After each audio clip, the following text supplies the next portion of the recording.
আসামলৈ চেনেলটোলৈ আপোনালোক সকলোকে স্বাগতম জনাইছো। আজিৰ ভিডিঅ'টোত কেইটামান গুৰুত্বপূৰ্ণ সাধাৰণ জ্ঞানৰ প্ৰশ্ন উত্তৰ উল্লেখ কৰা হ'ল। ভিডিঅ'টোৰ প্ৰথম প্ৰশ্নটো হ'ল ডিচিচিবিৰ সম্পূৰ্ণ অৰ্থ কি? উত্তৰ ডিচিচিবিৰ ফুল ফৰ্মটো হ'ল district cooperative central bank.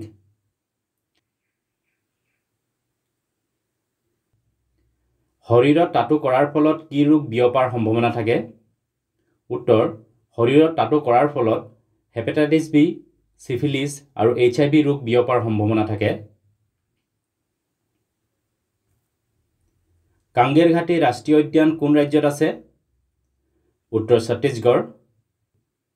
Chhattisgarh ৰাজ্যৰ ৰাজধানী অৰ্থাৎ কেপিটেল হ'ল ৰায়পুৰ। শিডিউল কাষ্ট অৰ্থাৎ অনুসূচিত জাতিৰ সৰ্বাধিক জনসংখ্যা কোনখন ৰাজ্যত বাস কৰে? উত্তৰ Punjab.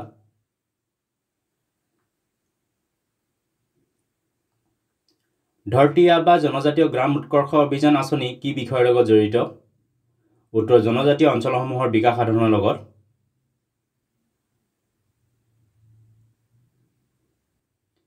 International Olympic research conference ভাৰতৰ কোনখন ৰাজ্যত অনুষ্ঠিত কৰা হ'ব?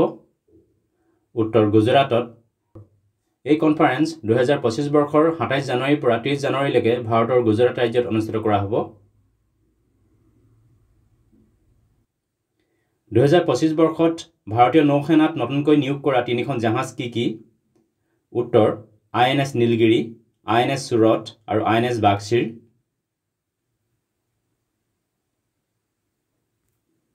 নেতাজী সুভাষ চন্দ্ৰ বসুৰ জন্মদিনটো কি দিৱস হিচাপে পালন কৰে? উত্তৰ পৰাক্ৰম দিৱস। এই পৰাক্ৰম দিৱস পালন কৰা হয় 23 জানুৱাৰীত। ভাৰতীয় ন্যায় প্ৰণালীত প্ৰথম PIL দাখিল কৰাৰ সময়ত ভাৰতৰ উচ্চতম ন্যায়ালয়ৰ মুখ্য ন্যায়াধীশ কোন আছিল? উত্তৰ PN ভাগৱতী। PIL ৰ ফুল ফৰ্মটো হ'ল public interest litigation. Indira Gandhi centre for atomic research কোন ঠাইত আছে? উত্তৰ তামিলনাডুৰ কালপক্কমত। কিমান সংখ্যক সংবিধান সংশোধনীত মৌলিক কৰ্তব্যৰ সংখ্যা 10টাৰ পৰা 11টা কৰা হয়? উত্তৰ 2002 চনত কৰা 86 সংখ্যক সংবিধান সংশোধনীত। এই 86তম সংবিধান সংশোধনীত সংবিধানত সংযোজন কৰা 11 নম্বৰ সংখ্যক মৌলিক কৰ্তব্যটো হ'ল 6 পৰা 14 বছৰ বয়সৰ ল'ৰা ছোৱালীৰ শিক্ষা সুনিশ্চিত কৰা।